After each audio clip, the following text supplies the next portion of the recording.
Okay, so last week we discussed why we don't say a bracha on Sipu Yetzias Mitzrayim and the mitzvah of Sipu Yetzias Mitzrayim to recount the Exodus on the night of Pesach. And we suggested, we brought from the Rebbe's Haggadah a number of different suggestions. And specifically one that we had an issue with, which I said, one which I don't really understand, is why he says that because you do the mitzvah with a hefsek, because in the middle of doing the mitzvah you're going to eat and drink, so therefore you don't say a bracha on something that you do with a hefsek. Now, basically, right, if you're saying that you're eating and drinking in the middle of the mitzvah, what that means is that the mitzvah is extending until past the meal time. And my question is, I don't think I have an answer for this question, but just sort of to get us back into where we were up to in the conversation, and maybe today, together, perhaps we could come up with something. But again, to me, that sounds more comparable to Tkiyas Shofar, where you have the primary mitzvah that you do, and you make a bracha on it, and then you have the, continuation of the mitzvah, which you continue afterwards even without a bracha, and not like, for example, Hallel, where you have the mitzvah of Hallel is one unit and you split it into two, the first two paragraphs in the second cup and the last paragraphs in the fourth cup, which is why you can't say a bracha. And similarly, the mitzvah of the 4 cups of wine, we said you don't say a bracha, asher kedushanim mitzvah mitzivonu, to have the 4 cups of wine. So, because again, it's one unit called the 4 cups, which are split into multiple. Anyway, so moving on from there, the question then the next question we're going to address is, what is the difference between the mitzvah on the Seder night and the mitzvah year round? There's a mitzvah all year round to mention the Exodus twice daily, once during the day and once during the night, and we fulfill this mitzvah by reciting the daily Shema. The third paragraph of the Shema mentions, Ani Hashem Elokechem, Asher Yitzesi Eschem Me'etz Mitzrayim, I took you out of Egypt. And so, and that fulfills the mitzvah. So what is the difference between that and the special mitzvah on the Seder night?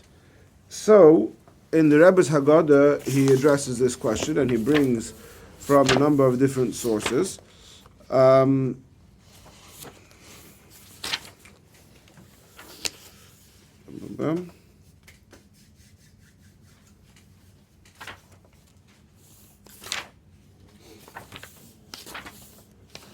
Just a second.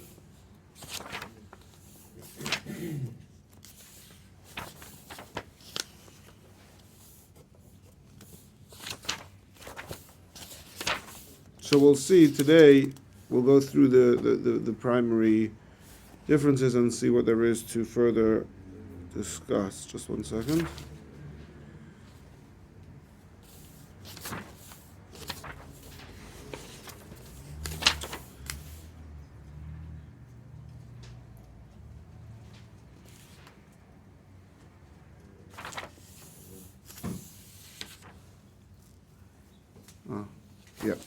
Okay, so how should I do this? Maybe the Rebbe lists 6 things over here, so maybe I should just go through the 6 quickly and then go one by one and sort of unpack them. The 6 things are as follows. Number 1, every day it would be enough. By the way, the Rebbe prefaces that yesh l'chalik b'neim v'gam midoraisa, that we could make a difference. We could differentiate between the mitzvah every day and the mitzvah on the Pesach night, even the Reisa. In other words, there could be an approach to say, look, on a biblical level, there's no difference between every night and Pesach, and it's only rabbinic that on Pesach there's a more expansive mitzvah. But the Rebbe is suggesting that we could know that there is a biblical difference between the two, and I think that would sort of be, I think, a default. If I were to ask you before I just said anything. Is there a mitzvah of Sipu Yetzias Mitzrayim on the Seder night midoraisa different than any other night of the year? I think anybody disagrees. The problem is we have a pasuk though that you're supposed to talk about Tzitz Mitzrayim every day. That's true, but if I had asked you 20 minutes ago, is there a difference between the daily mitzvah and the mitzvah on the night of Pesach, what would you have said? There's some difference. Right, but midiraisa, you would assume there's a difference midiraisa, not just midarabanan, right? Yeah. Right? Okay, so we have to figure out what that difference is. We'll see soon. Again, I don't know. The Rebbe suggests 6 differences. There's a 7th difference also, which the Rebbe doesn't mention, but that one is only the Rabbanan. I'm not sure if the Rebbe is trying to suggest that all of these 6 are deraisa. Maybe all of these 6 are deraisa according to some opinions. I want to unpack it together, but let me just go through them quickly. Just like on a simple level, it's just that during the rest of the year, you just say the last paragraph of Kriya Shema, and that's it. And then on Seder night, you're supposed to elaborate a bit. You know? Well, if I'm going to play devil's advocate a bit, because the devil needs an advocate. Somebody needs to speak up for the devil. Right. Last week we said that one of the reasons we don't say a bracha in Sippi Yitzis Mitzrayim is because you already yotze in Kiddush. What did you say in Kiddush? Or in Kriya Shema? Right, you just said one line. Yeah. So that's assuming that the mitzvah on Pesach is no different than the mitzvah the rest of the year. Oh, that, right, okay. Yeah. Unless you say, no, that's the Raisa, but this is the Rabbanim, but then we make a mitzvah on the Rabbanim also. Do you understand how this goes round in circles a bit? Yeah. All right. So number 1, every day you could fulfill the mitzvah just by thinking about it without actually expressing it verbally, versus on Pesach you have to express it verbally. Number 2, every day it's enough to have a mere mention. On Pesach it has to be recounted. Number 3, on Pesach the story has to be told as a response to a question. Number 4,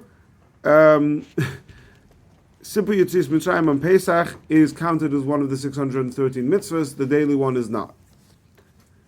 Number 5,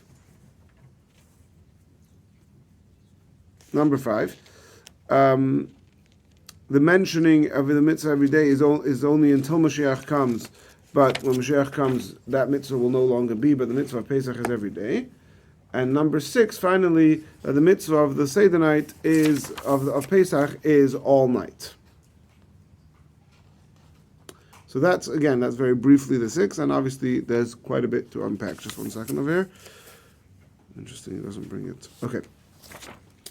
So there's a sefer from Rabbi Bar Levin on the Rebbe's Hakadah where he sort of unpacks, he gives you copies and pastes the references that the Rebbe makes. It's a very useful sefer and a very unuseful sefer at the same time. It's very useful because instead of looking up 100 things, you have it all on the page. The problem with it is that sometimes he randomly skips things that he doesn't bring, and it's easy to not realize that there's something important missing. And also sometimes he quotes what, in my opinion, could be the wrong piece. Like it's not exactly clear what the Rebbe's, which piece of, I don't know, Rambam or whatever the Rebbe's referring to, and or if, and he makes his assumption. But maybe if I would open the original sefer, I would think, oh, actually the Rebbe's referencing a different piece. And so you have to be careful when you use these contemporary malaktim. Anyway, let's go through this. So I'm actually going to start from what the Rebbe used as number 4. The Rebbe said number 4, Sipur Yitzis Mitzrayim, is mentioned as one of the 613 mitzvahs, whereas every day it's not. Now, it's interesting what the Rebbe does over here, because really this is a question. This is a problem that the Achreinim address, the Minchas Chinuch, the Pri Megadim, the Slach, the Aruch HaShulchan, others, they have this problem. Why is it that in the count of the 613 mitzvahs of the Rambam and others, there's no mitzvah that doesn't count to mention Yitzis Mitzrayim every day? We know that we have to do that. They all say that you have to do it. But when they're counting the 613 mitzvahs, it doesn't count as one of the 248 positive mitzvahs. Why not? Right? And the Minchas Chinuch and others give various suggestions of why it's not mentioned as one of the 613. Some of them do it, some Tzarachion, we don't know. So the Rebbe number 4, the Rebbe says, okay, whatever the reason is going to be, that is a difference. There is a difference in the status of a mitzvah between a mitzvah that's even in a biblical mitzvah. Obviously there's a difference in the status of a rabbinic versus a biblical mitzvah, but even within biblical mitzvahs there's a difference between a mitzvah that is counted as a 613 and a mitzvah that's not counted as a 613. One difference that the Minchas Chinuch brings is a shvuah, an oath. There's a principle that a person is mushba v'omed b'har Sinai, that you can't a person cannot take an oath pertaining to a mitzvah. And if he does take the oath doesn't take effect. So for example, if a person takes an oath that he's not going to put on tefillin, that oath takes no effect and he still has to put on tefillin. Because you already have, in the words of Chazal, in the formulation of Chazal, you already have a preceding oath, which you took at Sinai, that you will put on tefillin. So you don't have the capacity to effectuate an oath that you're not going to put on tefillin. But what if the oath includes, it's called the Isur Koilel, includes other things besides the mitzvah? So then it does take effect. So if, for example, let's talk about matzah, yeah? If a person makes an oath, and I'm not going to eat matzah on the Seder night, that oath takes no effect, right? Because what if a person makes an oath that he's never going to eat matzah? So on 364 nights of the year, that oath takes effect, because there's no mitzvah to eat matzah all those other nights. So the din is that because it takes effect on the other nights, it also takes effect on Pesach, and that person would indeed be forbidden to eat matzah on the Seder night, and he would not be able to fulfill that mitzvah of eating matzah on the Seder night. Wait, because it takes effect the rest of the year? Yes. Yeah. What's the That he can't eat matzah. If a person makes an oath that he's never going to eat matzah, is he allowed to eat matzah today? No, he took an oath, and there's no mitzvah. There's no counter mitzvah. There's no mitzvah that you have to eat matzah today. For someone he oath, that he's not going to sleep for 3 days, makinoto. Right. So you can't say something on something that is not. Right, but that's right. This is different. Because again, if a person takes an oath that he's not going to eat matzah on the Seder night, the oath takes no effect. But if he takes an oath that he's never going to eat matzah, then it does take effect, even for the Seder night. So that's one of the differences when you have a biblical mitzvah, whether it's one of the 613 or not. If it's one of the 613, then you can't take an oath to override it unless the oath is inclusive of other things. But if it's not one of the 613, then the oath takes effect. So case in point is, if a person were to take an oath that I'm not going to recount the Exodus on the Seder night, it would not take effect. But if a person takes an oath that he's not going to mention Yetzias Mitzrayim every night, then it does take effect, because even though he's biblically obligated to do so, but because it's not counted as one of the 613, the oath would take effect. Now, we're not here to discuss the laws of oath. We're just trying to demonstrate that there is a substantive difference, even within biblical mitzvahs, between mitzvahs that are one of the 613 and not. Okay, so again, so this doesn't really give us sort of much, if you will, a meaningful, so there isn't. We're just saying, look, the substance of the mitzvah is more weighty on the Seder night than it is year-round, okay? Yeah, but I think, isn't it the same, we were talking about on Shabbos, about the Ramban's potential distinction between tefillah being doraisa and tefillah being chayiv. If it's one of the 613, not only is it a mitzvah to do it, but you're obligated to do it. But if it's not one of the 613, it's a mitzvah. So we're going to get to that. No, that might be one of related to one of the 6, but not here, because even if the Rambam clearly says that you're mechuyev to say Yetzias Mitzrayim every day and every night, and that's the Mishnah. We say this Mishnah in the Haggadah. Everybody knows this Mishnah. Rabbi Eliyahu ben Azari said, "I'm like 80 years old, 70 years old." We all know the story. He was 18 and he looked like he was 70, right? And then what does he say? You have to mention Yetzias Mitzrayim by day and by night, right? We all know that. It's not just a mitzvah; it's an obligation. But nevertheless, it's not one of the 613. Well, I wouldn't use that. I wouldn't use what it says in the Haggadah, because that could be that. That's a Mishnah. Yeah. The Rambam Paschal's like the Mishnah. Yeah, but that could be that if you do it, you're doing a mitzvah No, every day. Every day there's a mitzvah to do it. No. But you're not necessarily chayiv. No, of course you're chayiv to do it. Well, if the Rambam says it, then fine. But Yes. I don't see it in the Mishnah, I'm saying. I don't see that. I see that we have. Where do we see in the Torah that you're? Yeah. Okay, It would be the same thing with all these other things. So here, I don't know if this is what you mean to say, but there is a svara to be mechalik like this. We could say, look, the Torah doesn't say thou shalt remember. It says you should do this in order to remember. So it's kind of so it's not a direct requirement. Now that actually does tie into some of the other things we're going to discuss. So let's keep that thought and get back to it. Achilas matzah. Let's keep that thought and we'll get back to Besides it. the first day, achilas matzah is a mitzvah every day. We have a pasuk that seems to imply that you have to do it every day. You have to eat matzah every day. But it doesn't mean that. If you eat it, it's a mitzvah. So kol yemei chayach. Is that a plug for my? Is that a plug for my class on the topic of whether you have to eat matzah every day? Say yes. Sure. Okay, where could you find the class? On YouTube. It's the Beis Menachem YouTube channel. On Beis Menachem YouTube channel. There's going to be a quiz on that class. Whoever gets the quiz right will get an extra knedel on Nachon Shel Pesach. So, but Ari, let's keep that thought. We'll get back to it. Okay. Now that's a touchy topic. Okay, let's go through this one by one. Number one, he says that every day, what's the difference between the mitzvah every night and the mitzvah on Pesach? Well, the mitzvah every day, he says, perhaps you could be yotze just by thinking about it without saying it. Now, our Gemara clearly says differently. The Gemara says that that you have to verbally say. Zachar means bepeh, that you have to verbally say that Hashem took you out of Egypt. But the Rebbe brings over here the Mar Mekaymes that perhaps the Sifra would hold differently in other words, and then the Shari Terutzim Le'Ninalu, perhaps you could squeeze it into our Gemara as well. Shagisaria, it's a whole thing, right? But basically there is at least room Tanaic opinion to suggest that there's no mitzvah to verbally mention Yetzias Mitzrayim every day. It's good enough on a biblical level at least to just think about it. Now here, this mitzvah this difference would be on a biblical level, right? I don't think anybody suggests that rabbinically there's no difference that you could just think about it on the Seder night, right? You would say that this is a biblical difference, and on a biblical level, it may be enough. Sorry. The rest of the year. Sorry, no.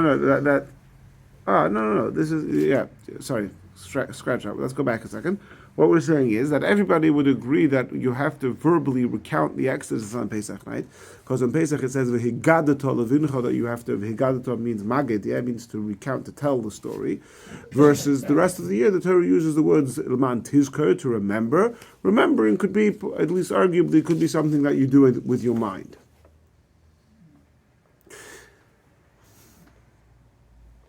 Now, last week we said that you don't say a bracha. One of the reasons. Okay, let's get back. Let's do one more, and we'll get back to that. And then number two was that. Okay, let's grant it that you do have to say it b'dibur every night, every day and every night, but it's enough to make a mere mention. Whereas on Pesach night it has to be a sipur, it has to be a story. Now, when we talk about what does it mean that it has to be a story? Now, there's a lot of details that go into telling the story on the Seder night. There's a lot of requirements. And we could get into a whole discussion about each one of these requirements. Is it biblical or rabbinic? So firstly, you have the idea that Maschal b'gnus u'Mesayim b'shvach, that on the Seder night you have to recount the story in a way that you start with the low point, with the shame, with the disgrace, and you go all the way into b'shvach, the praise, the glory that comes at the end. And we actually have two ways of fulfilling this mitzvah. One is talking about the physical, gnus and shvach, starting with that we were slaves, avodim hayinu, until v'yisanu hitz misham, that Hashem took us out of Egypt. So that's, again, you have the whole spectrum of the ups and the down and the up, right? And also on a spiritual level, that we say that our ancestors, referring specifically to Avraham Avinu, were in the beginning of his life idolaters, and that now we have a relationship with Hashem.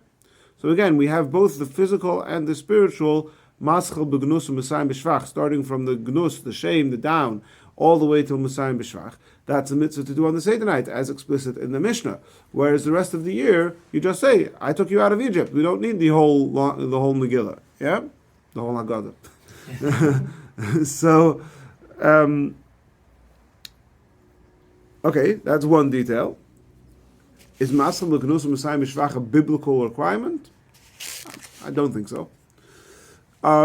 What's another difference? Okay, so another difference would be that you have to say the whole Haggadah, right? We've discussed this in the past. The Haggadah is to take that story of Rami David, the verses from which are in the Torah and Parshas Kisaveh, in the mitzvah of bringing Bikurim, bringing the first fruit to the Beis Hamikdash, and you have to unpack those verses. So we go on each word. What does it mean? Vayareyu, they made us work really hard.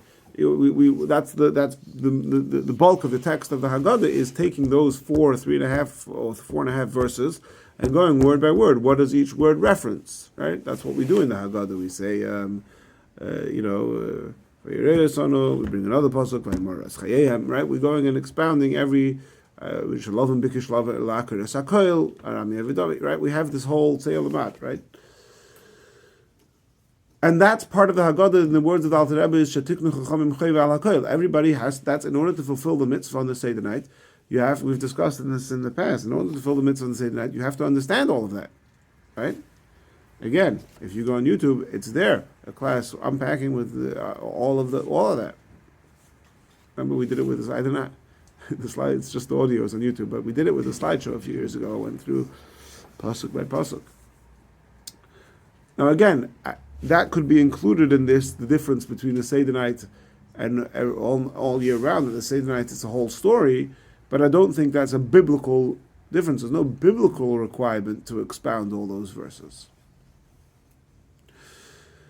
Another difference, which the Rebbe actually doesn't mention explicitly over here at all. Women are obligated, no? According to some, women are not obligated on mitzvah every night. Yeah, so that's another. But there's a discussion. There's two discussions. There's one discussion if women are obligated every day, and there's also another discussion about whether women are obligated on the Seder night. Oh yeah. Yeah, the Rebbe, that's in the previous kata in the Rebbe's Haggadah. The Rebbe brings a different shittus about that.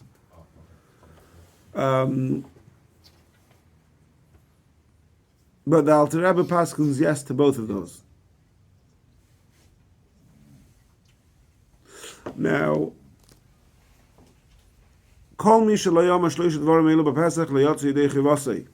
everybody remember this? If you don't say these three things on the Seder night, you don't fulfill the obligation. What are the three things? Pesach, Matzah, and Moreh, right? Remember that, Steve? I thought it was past the soup. So if you don't say Pesach, Matzah, and Moreh, you don't explain the reasons why we have the hands of the Korban Pesach, why we eat Moreh, why we eat Matzah, you don't fulfill the mitzvah of recounting the Exodus, right? Now there also, the Ran says, the Rebbe quotes this later in the Haggadah, and that means you weren't Yotze Karoi. It doesn't mean that on a biblical level you're not Yotze the mitzvah. It means you didn't fulfill the mitzvah the way Chazal instituted it, if you don't expound on those three things. Fair enough. Now, if you want to read a little bit more into the Rebbe's Haggadah is very meduyuk and succinct. Like, why does the Rebbe not mention that here? And perhaps because the Rebbe is trying to only bring things that could be, at least arguably, biblically mandated on Seder night. In which case, well, some of these other things we really have to figure out how that could be. I'm not going to get into that right now. I'm just trying to tickle your brains a little bit to see how many differences we could actually find that would, at least arguably, be a biblical difference between the Seder night and year round. Finally, there's another thing, which again, the Rebbe does not bring explicitly, but could be included in this general distinction that we're making, that the rest of the year you just mentioned it, and here you have to elaborate, and that is that that a person is obligated, even after the Seder, a person is obligated to be engaged in studying the laws of Pesach or the Exodus, that whole genre, until he's grabbed by sleep, until he can't keep his eyes open, right? So you go. That's your activity for the Seder night. Now we don't find such a thing on Sipi the rest of the year. What? I just said drink till you sleep. You have 4 cups until you sleep. Now, going back to what we said last week, we said we don't make, one of the reasons we don't make a bracha is because you're yotze with a mere it's kind of mutually exclusive. On the one hand, we're saying you don't make a bracha because you're yotze with a mere mention.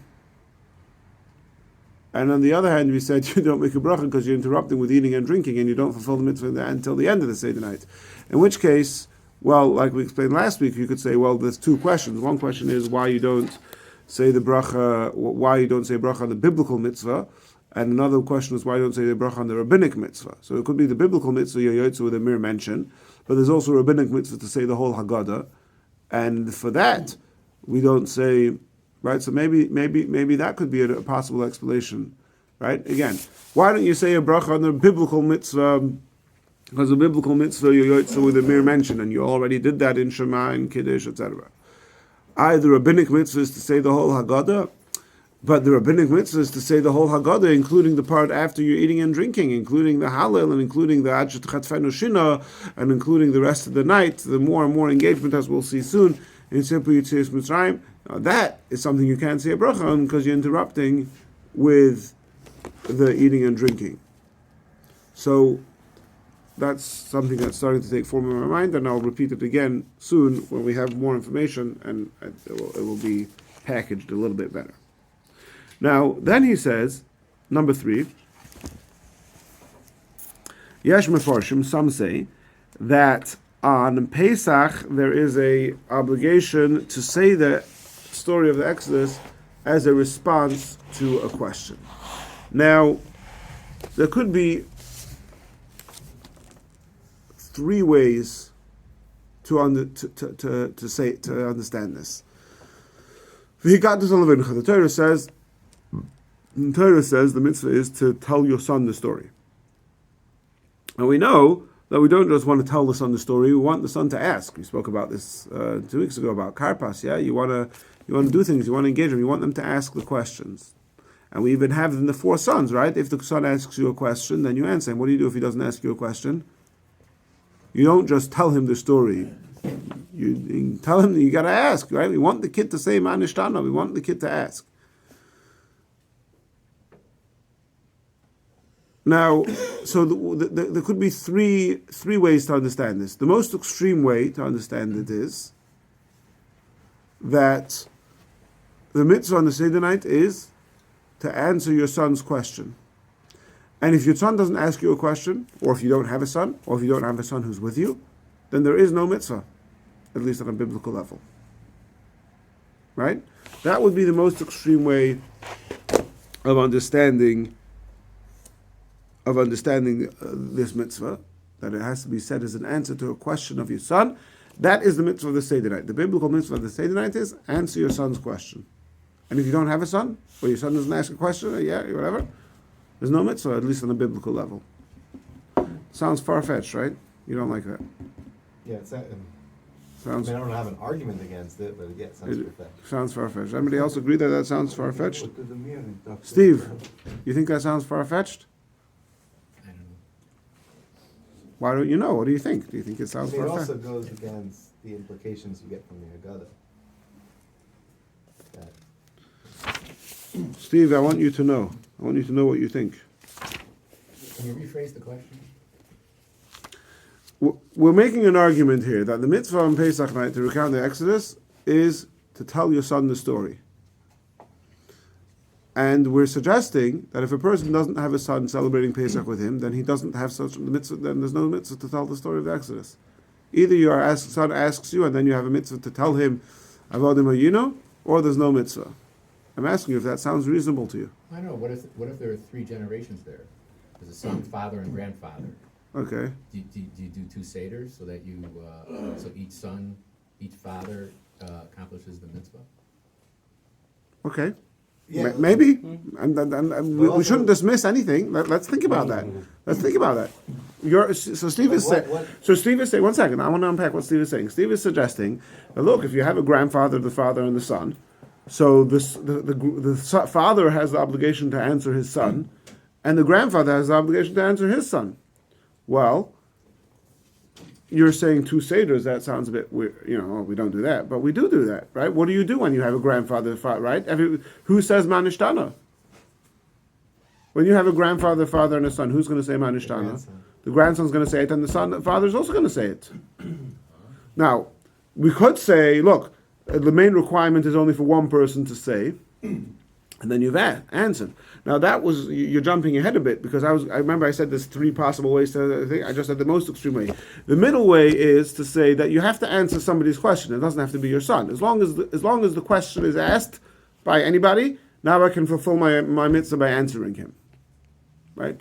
So maybe that would be sort of the middle ground where, look, the grandfather, doesn't matter who's asking, if it's your son, if it's your grandson, if it's your friend, but as long as somebody's asking the question, if you're sitting in the Seder night all by yourself, then there's no mitzvah. Okay, so that's a middle way, yeah. Isn't a grandson or granddaughter considered your son? Yes, Daughter? that's true, and it comes specifically actually because we're associating this with the laws of teaching Torah. And we know in the Mishnah in Kedushin says that teaching Torah, and the Mishnah in Kedushin says that a person is obligated to teach his grandchild Torah as well. Right. But Now, one second, let's say- Ari, 1 second. I'm still busy with Steve's comment.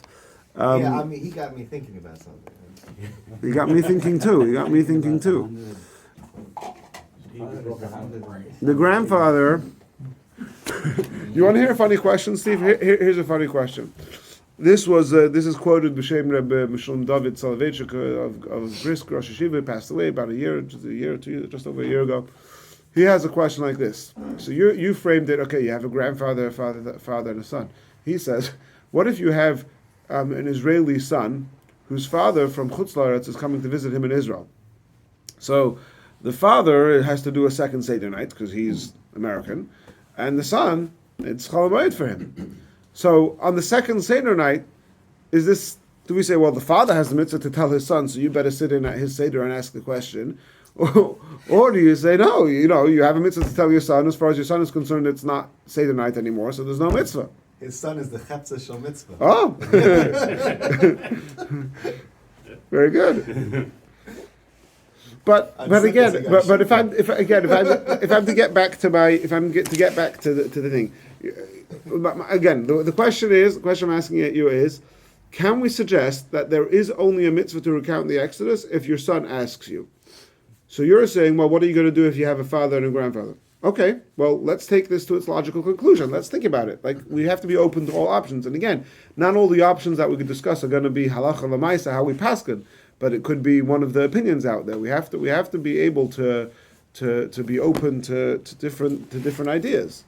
So, to me, when I heard this, like, oh, come on, like that just doesn't resonate to say that there's only a mitzvah to recount the Exodus if you have a son asking you questions.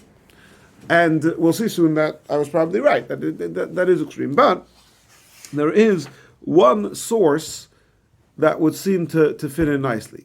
Last week we discussed, why don't you say a bracha on the story of the Exodus? And one of the answers, which I don't remember if we explicitly discussed last week or not, is brought from the Tshuvas HaRosh. Tshuvas HaRosh, okay, that's a very not the Besamim Rosh, the actual Tshuvas HaRosh, which the Rosh himself did in fact write. And he says a very strange thing. He says, you know why you don't say a bracha on the mitzvah of the Exodus? So let me find this. When you ask whether this is reasonable, in logic you have like what's called reductio ad absurdum. So then what would this mean? What would it mean? Let's say I grew up in my parents' home, then I go to yeshiva. Now I am no longer, because I'm in yeshiva, my father is no longer obligated because I left. And I'm not obligated because I don't have children yet. I mean, so it's like only this very small window where the mitzvah is actually, Or maybe your father would be obligated to pay for you to come home. Yeah, but let's say I don't come. So, Yeah. I mean, let's keep that between if us. you bring this to its logical conclusion, there's a very narrow set of people in a very narrow amount of circumstance that would be obligated midoraisa to. Okay, let me read to you a Tshuvas HaRosh and tell me what you think of this. Tshuvas HaRosh says, 1 second.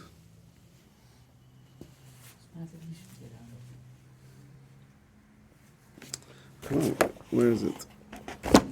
The Rebbe quotes it, he quotes it, everybody quotes this Shuvas Rosh, now I can't find it.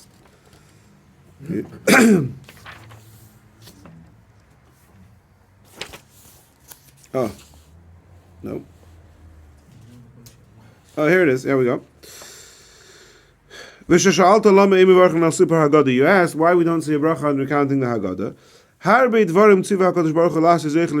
There are many things which Hashem commanded to do to recall the Exodus. We don't see a bracha on them. For example, if you have cattle, there's a mitzvah to separate the firstborn animals.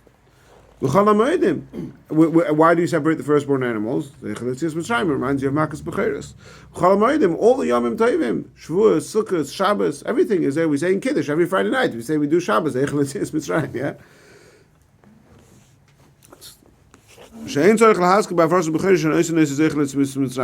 When you separate your firstborn sheep, you don't have to say, I'm doing this. Why not? Hashem commanded us to do this deed, to separate firstborn sheep. Automatically, you're going to remember Yetzias Mitzrayim. You don't need to say that that's what you're doing. And you don't have to actually say it. If somebody asks you, you respond. Or if his son asks, he doesn't say his son, or somebody asks him. So, at face value, this is a very strange rush. He's somehow saying that you don't say a bracha on the Haggadah because it's not really about saying it, it's about remembering it. And just like you don't say explicitly when you separate your sheep, firstborn sheep, that it's Zeichel Yetzias Mitzrayim. Really? Separating a sheep is like saying the Haggadah? If somebody asks you, respond to him? But right, it seems like the Rosh is understanding that at least on a biblical level, the mitzvah is to be focused on the Exodus on the night of Pesach.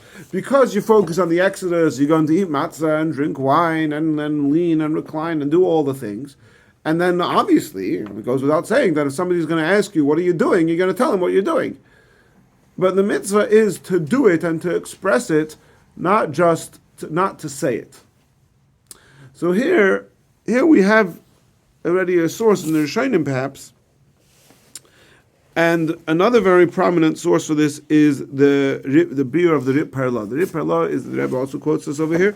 The Rip Parla is a very important commentary to the Sefer HaMitzvos of the Rasag, and he says that on a biblical level, there's no mitzvah to recount the Exodus if your son doesn't ask you.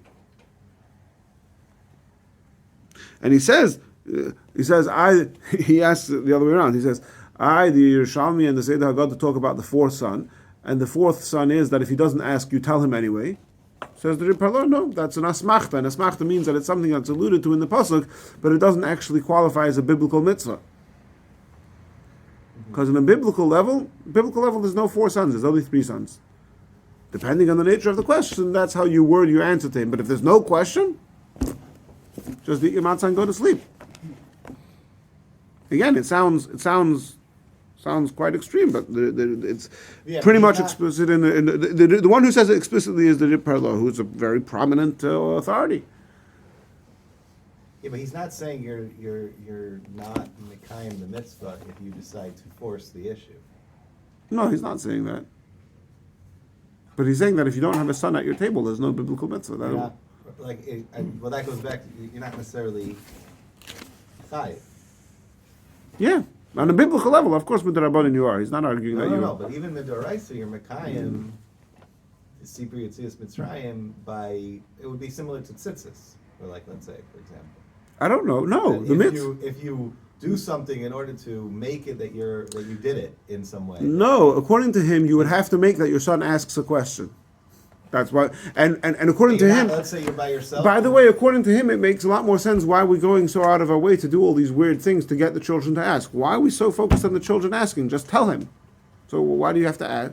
Sheni de Elisha, you tell him. Why do you have to get him to ask? According to him, it makes a lot of sense why you want him to ask. Because if he doesn't ask, then you're downgraded to a rabbinic mitzvah. And by the way, Steve, in your scenario of the grandfather and the thing, what we would do in practice would also have to take into account what the rabbinic implications are. We're talking here, stripping it down to the biblical mitzvah, what the mitzvah is. But wouldn't that take precedent anyway? If anything, right, the Doraisa should. Yes.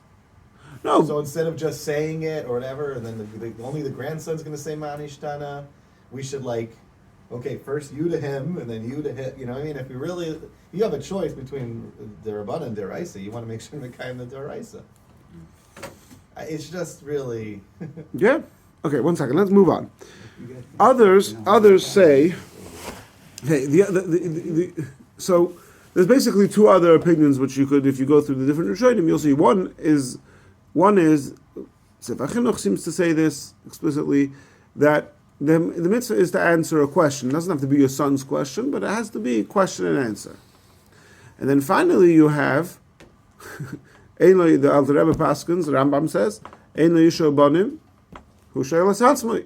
You have to ask yourself, which means that even if you're sitting by yourself at the Seder, and we're now assuming that you do have a biblical mitzvah to recount the Exodus, the mitzvah is to ask yourself the question and to answer it.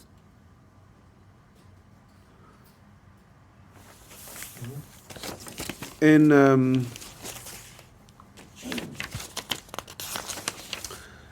a Sikha, the Rebbe suggests that first of all, he brings it in the footnote.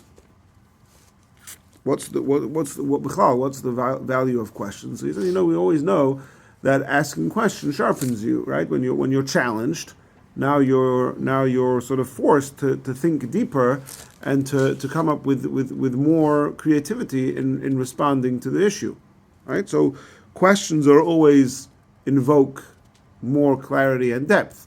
The Gemara brings, so the Rebbe quotes two things. The Gemara says, when Moshe Rabbeinu was looking for judges to appoint, he says he was looking for Chacham v'Novin. What's the difference between Chacham and Novin? So the Gemara says, it's like the difference between a shulchani, or basically two type of currency exchangers. One of them who's just sitting there, and if you bring him money, he'll change with you, and otherwise he's just twiddling his thumbs or saying to him. And then you have the other guy who, if you bring him, you bring him. If you're not, he's going to go out looking for business opportunities. Right? He's looking to invest. Right? Are you complacent, or are you looking to be challenged to be able to find a solution? And the Rebbe says this lends a deeper understanding to an often phrase in the Gemara, "Hu moisav la v'hu mefarak la." You have, the Gemara says so and so asked the following question, and then he answered it himself. Well, if he answered it himself, so why is he questioning the answer? Just get straight to the point. But no, the Gemara is trying to demonstrate this point that sometimes the process of coming to the truth involves being able to ask yourself questions. So, and this, Ari, last week you made this comment. The Rambam and the Alter Rebbe say that the mitzvah of, so we all know that the mitzvah of the Seder night is not just to tell the story that happened once, but we emphasize that we are affected by the Exodus. If Hashem hadn't taken us out, we would still be slaves to Paro. Now, currently, Hashem is bringing us close to His service, right? Now, the Rambam and Alter Rebbe say that the mitzvah of this night is to do everything derech cherus, to do everything in a way of freedom and royalty and aristocracy. Okay, but they use this curious words where they say not just the typical phrase that we say chayv adam lirois hasatzmai, a person should see himself as coming out of Egypt, but rather they say laharis hasatzmai, to show, to demonstrate himself, to be showing to others that you're doing this Zecher Yetzias Mitzrayim. So that matches up over here, that just like when you're reclining, it's not just about you yourself reclining, but it's about putting on a show to the world around you. Look what's going on, I'm experiencing freedom and Exodus. So it's same is true with the questions. It's not just, I'm going to really be engaging of you, I'm not just going to tell you the story, I'm going to get you to ask me the question to tell you the story. So much so that even when there's no one else at the table, I have to find the other within myself to ask the question to. I have to become, I now become the schizophrenic. I have to serve this double person of being the questioner and the answer. And I have to sort of find these two elements within myself. Here's the part of me that identifies with this. Here's the part of me that's curious to understand more, and get them to communicate with each other. Internal dialogue. Right. That's the mitzvah. Nice. So this sheet is still saying, right, that there has to be a question answer. So there has to be a question and answer. Either we're going to say, look, the question and answer, it has to be specifically to your son, and that's the difference between, back to the framework of our discussion today, that's the difference between the Seder night and year round. Or, at least on the Seder night, it has to be an answer to someone's question. If not your son, then someone else. Or it has to be the answer to your own question, at least. Mm-hmm. Now, Steve hat gefragt, what do you do when there's a grandfather and a father and a son? I'm going to tell you an even bigger chiddush. What do you do if there's no grandfather and a father and a son? There's just a father and a son. Who says manishtana? Steve, the son. Steve says the son says manishtana. Anybody else? Who says manishtana when it's just you and your son? Who says it? Huh? Both. Yaakov says both. Anybody else? Bill. Either one. You say either one. All right, we gotta spice this up. No one. There you go. All covered. Now, okay, so we all know that there's this big emphasis on asking questions and the children asking, and we give them all sorts of karpas and all sorts of other stuff to invoke their curiosity. Okay, listen to the Rambam. Mozguloi Kosheni, they pour, again, the Rambam is basically paraphrasing the Mishnah, but he adds some words. Mozguloi Kosheni, they pour the second cup. We can't have ben shayel, and now the child is going to ask. What's he going to ask? Manishtana, right? Okay. V'im das ben avim milandoi. If the child doesn't have the knowledge or the understanding to ask, his father teaches him. Anybody heard of that before? That if the son doesn't have the knowledge to ask, the father teaches him? That's the fourth of the four sons, right? Any day lishul, then you tell him, okay. That's what he teaches him, right? So the Rambam has said, the Rambam is saying that even if the kid doesn't, first of all, the kid asks. Even if the kid doesn't ask, there's two ways to understand the fourth son. The fourth son, what's the words in the Haggadah? You should open up, if he doesn't know how to ask you, psachlo, you open up the conversation with him. With him. Shanamar, I think Vegad Tolavincha. Now, we saw the Rib Parla said, no, that's just an asmachta. If the son doesn't ask of his own accord, there's no mitzvah. Now, what are you telling him? How do you understand that? If the child doesn't ask, you tell him. What do you tell him? Now, you could say you just tell him the Exodus. The Rambam's saying, no, you teach him to ask. You've got to get the kid to ask. So either he's asking, or if he doesn't ask, you tell him. Ask me, manishtana. That's what we all do. We all said already 3 weeks before Pesach, our kids are coming home from school practicing manishtana. Why? Because we need them to say manishtana. We need them to ask the question. If Torah is so insistent about that, why isn't the pasuk and your son shall ask, not that you got to come to Well, that gets back into the whole question of what we are when you're in Israel, right? There's going to be for you, right? Well, you'll probably be doing one day. Yeah. The pasuk should be when your son asks. Not well, maybe it's your mitzvah and the son is just the chefza, right? But some of the psukim imply the kid's asking, right? Yeah, ki yisholcha bincha machar leimar. That's the chacham. 1 second. not in the Torah. It is. Yeah, it is. Ki yisholcha bincha. It's in Parshas Boy. Oh, right. Right, so you have like different kinds of children.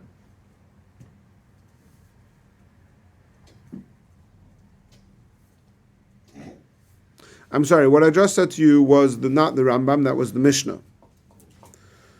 Now, the Rambam, sorry, what I just said to you was the Mishnah, okay?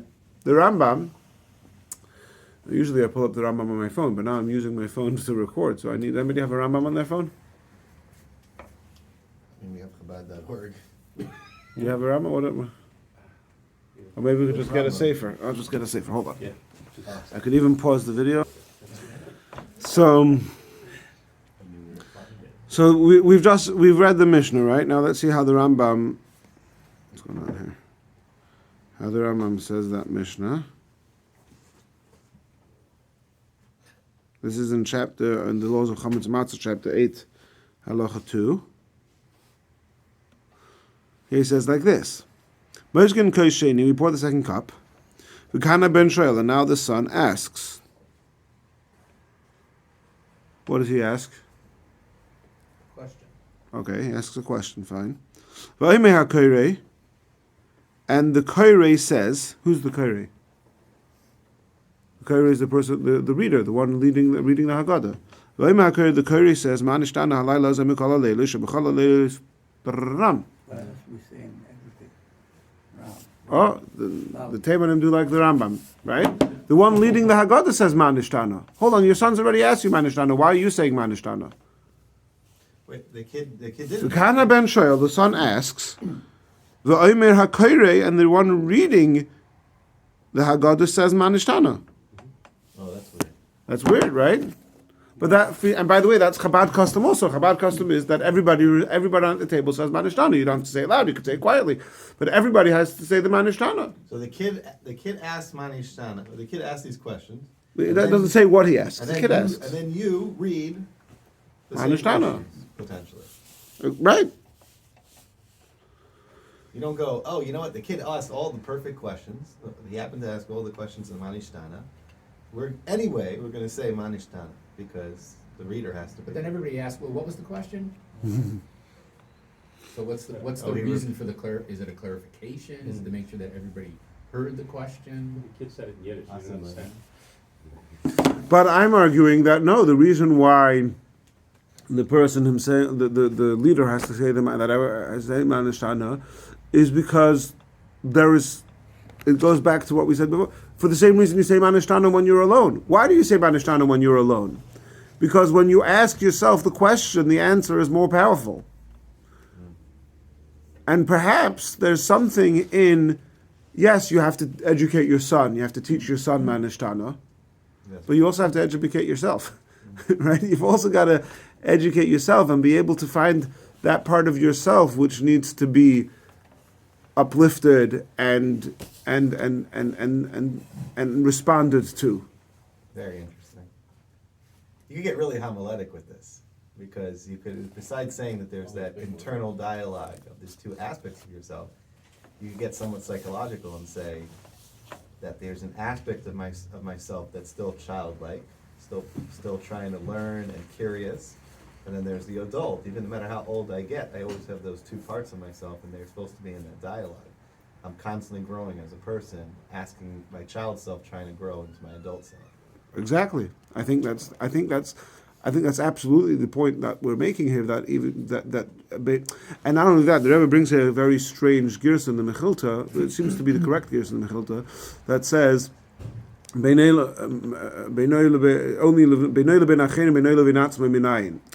as if to say that even when you're with others and even when with yourself, you still have to say Banishtana. And it's kind of saying like, you got to treat yourself like you treat the others. So in response to your question, what do you do when there's a grandfather, father, and son? Yes, all three of them should say Manishtana.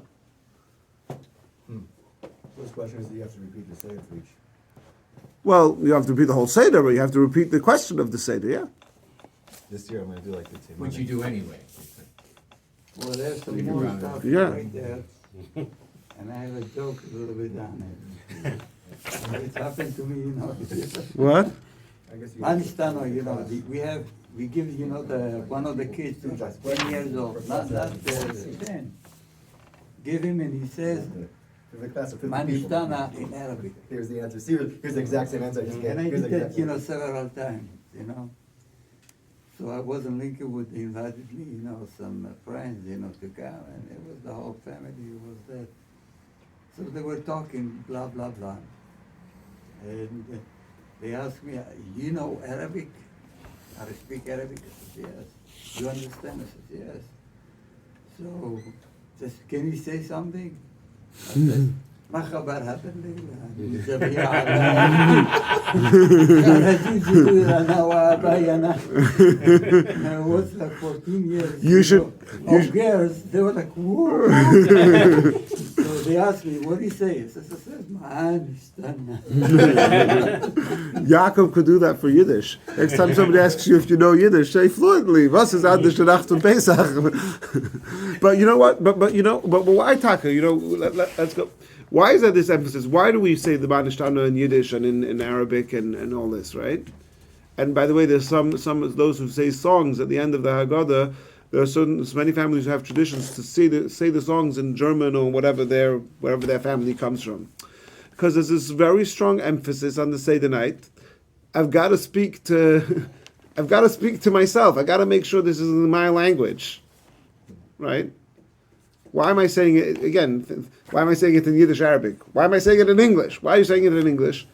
Because I don't want to just read this and kind of sort of know what I'm talking about. I want to make sure that me, the child in me, the adult in me, however exactly you want to relate to it, really gets this. It would have been a much shorter conversation if we would have started with that fact. Which fact? That the person who's leading the Seder, everybody reads Madna Shnana anyway. Well, I said that that's our custom and that's an implication of the Rambam. It's certainly not the normative understanding of the process and not what the Mishnah says. It's a Chiddush.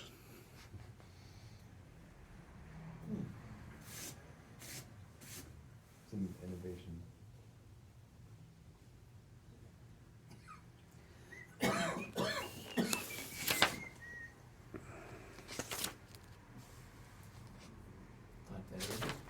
Okay, I don't say knowledge. If like the kid says it, I go on to the next part.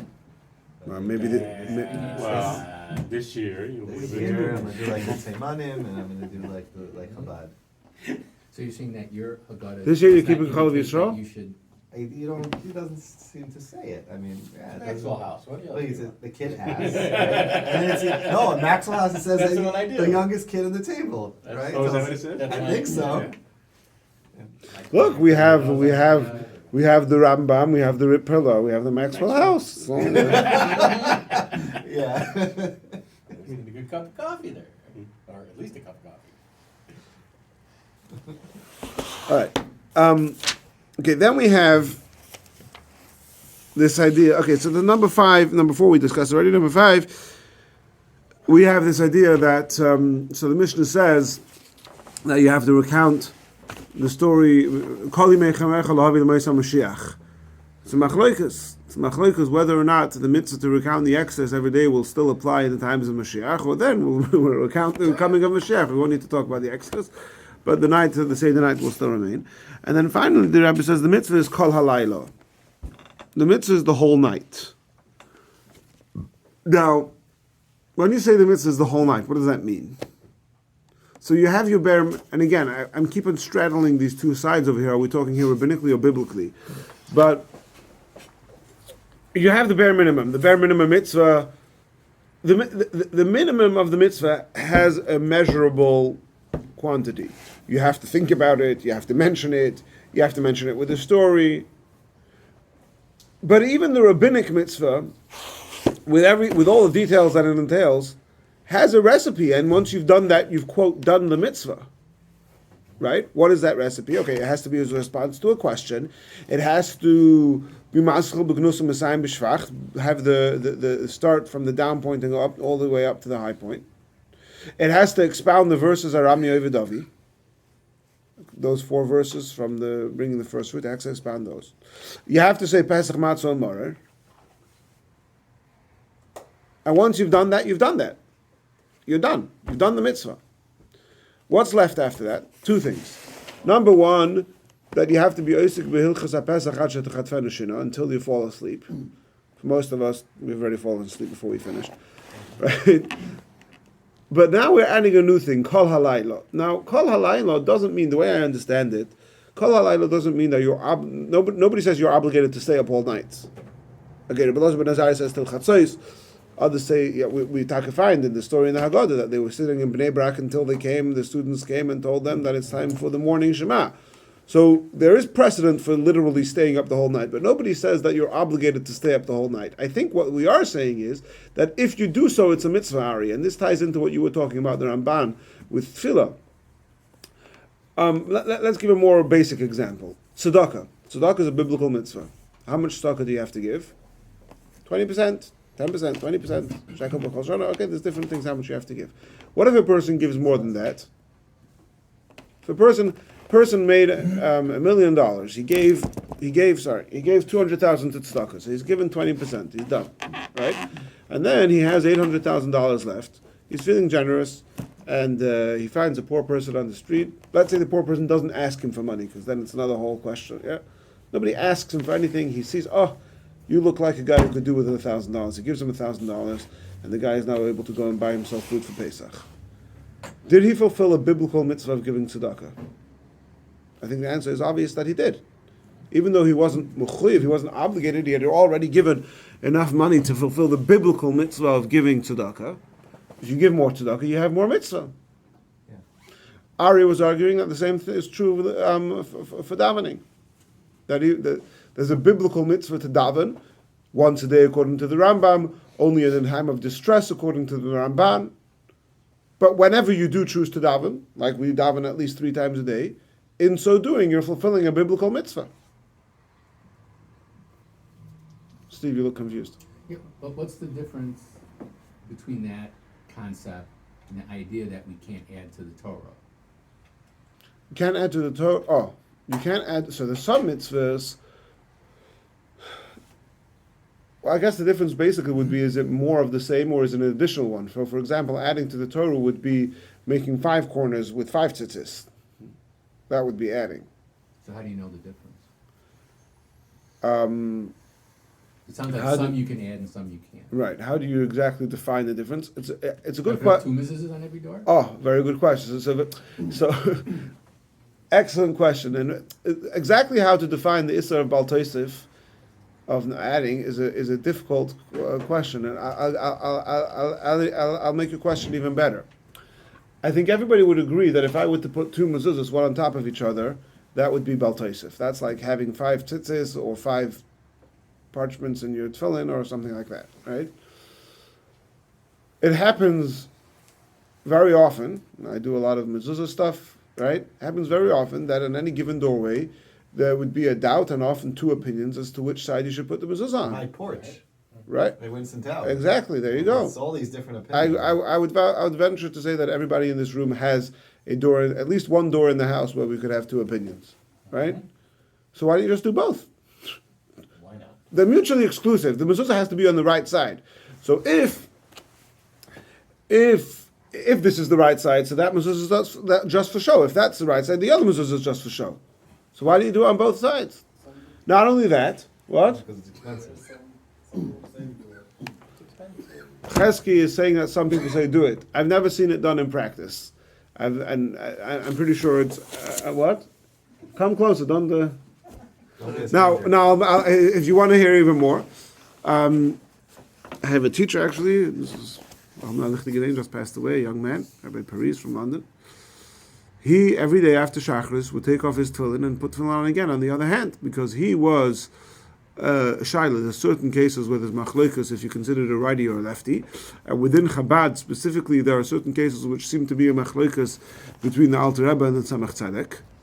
So both Chabad authorities. So there are those who do both. Now again, you can't do both. They don't do both at the same time. You don't do wear tefillin on both hands. You do one, then you take it off and do the other one. Why? The 2 are mutually exclusive. Just put on tefillin on both hands, and you'd have to balance your jacket. Yeah, put on tefillin on both hands, and it's either one or the other. The real one is only on my left hand. Whichever one is my left hand, right? Both of them is Rashi or one from No, both Rashi. But anyway, I'm just sort of spicing up the conversation a bit. But yes, you're right. There does seem to be, if you look in Encyclopedia Talmudis, under the entry of Baal Tosef, he does try. I don't remember what he says, but I do remember reading it that he does try to sort of give some clear definitions. But there does certainly machlokas rishonim.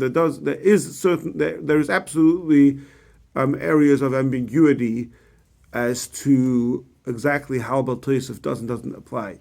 But we're talking here about certain mitzvahs. It seems to be obvious, and I'm struggling to find what the exact definition of this is.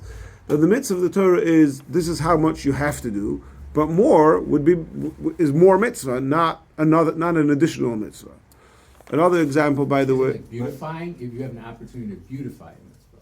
Like, Well, here it's not beautified, it's giving more tzedakah.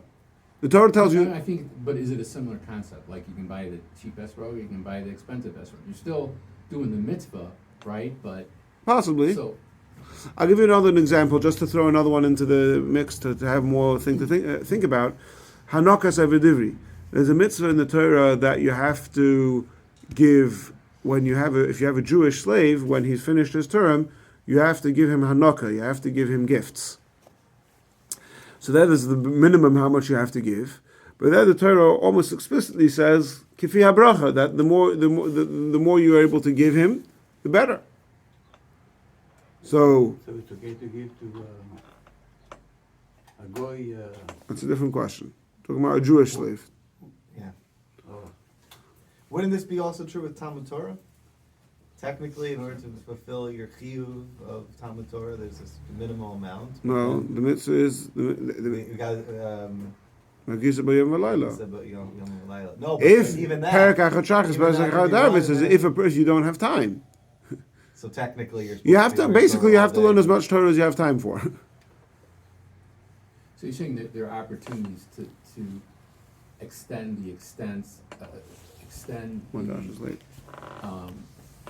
the mitzvah of the Seder, to make it more beautiful, or to make it more of a mitzvah, more intensified. That's how- by staying up all night. It's an opportunity, but it's not an obligation. Exactly. And what other things? But one second. So the point that just to tie this up, just to tie up the loose ends over here.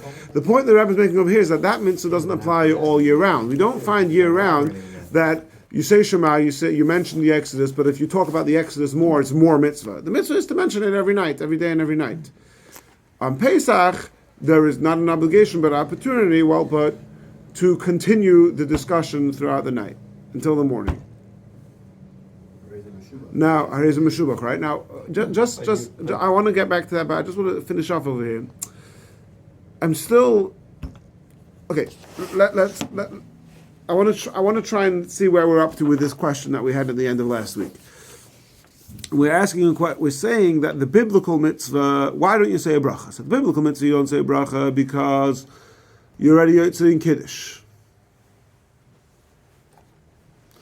So that's assuming that all of these details that we've been saying, that you have to be as an answer to a question, and it has to be Pesach Matzah Morin, it has to be Arami Ovidovi, Masal B'Gnus U'Mesayim B'Shvach, and all of these things, those are all rabbinic. For the biblical mitzvah, it's enough a mere mention, which you've already done in Shema, or you've already done it in Kiddush, and B'Meila, that's it. You've done the biblical mitzvah. Now the question is, why don't you say a bracha on the rabbinic mitzvah? So we're saying something like this. Look, there's the bare minimum of the rabbinic mitzvah, which is basically the whole Haggadah. More or less, Yenu is not part of it, but most of the Haggadah is included in the bare minimum. It has to be, again, an answer to a question, it has to be Arami Dovidovi, Basach B'Gnus U'Mesayim B'Shvach, Shlish Dvarim Meilu, all those things. But you're then going to interrupt with eating and drinking, which is Shulchan Aruch, and then you're going to continue the mitzvah. How are you continuing the mitzvah? Well, possibly because what are you doing afterwards? You're having the third cup, you're having the fourth cup. What is you're reclining? What are you reclining about? You're reclining laharis es atzmai, to demonstrate to others that I'm ben chayrin. I'm answering their unspoken question. I'm still engaged kol halayla, the whole night until the morning.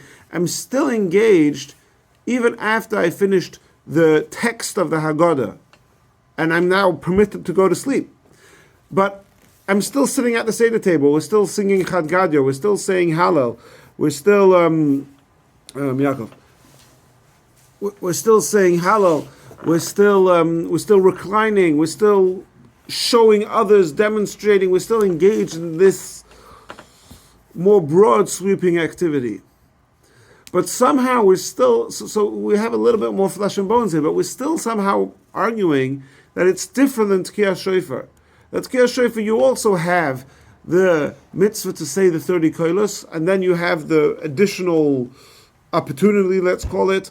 It's perhaps even more than opportunity, but additional opportunity to blow the shofar, I'll say the habrachas throughout Musaf. And yet, We say a bracha just on the 30 kailas. Here, the biblical, here the difference is going to be because the biblical mitzvah is just a mere mention. Your question is why you're not saying a bracha on the rabbinic mitzvah? The rabbinic mitzvah has to include everything. It has to include reclining for the fourth cup. It has to include, after you've put all the kids to bed, reading another passage from Jonathan Sachs or David Foreman. That was for you, Ari. On the Haggadah. That's a Seder. And that's so much part of the mitzvah to the extent that you can't separate it from the main text of the Haggadah that you read before, and therefore you can't say a bracha on that text. I think that's a tremendously powerful statement. All right, that's what I got. Steve, what were you saying? No, I think you answered. Oh, perfect. I answered all your questions. What are we going to do on this Seder night? Hopefully by then you'll come up with more questions. Rabbi Zweig is a big believer that one of the big distinction between what you do throughout the year and what you do on the Seder night is that during the rest of the year, the idea is to just kind of remember. Like it's, you recount it, you talk about it a bit, but, it's the idea is memory. And he says that what you do on the Seder night is you are reenacting, it's going into your bones, basically, the event. It's like as if you see yourself. Right, and so that's a whole different avoda. So he says that the Teimanim do it right. Because there's one thing they do is they actually, like I think they take bags and they put, is that everyone does that in Teimanim? And they actually act like they were slaves, and then they go from Avadim to Nechorim. All right, from here I'm going to Keshes. From here I'm going to Keshes Stam to buy myself a pharaoh costume. Don't forget strings.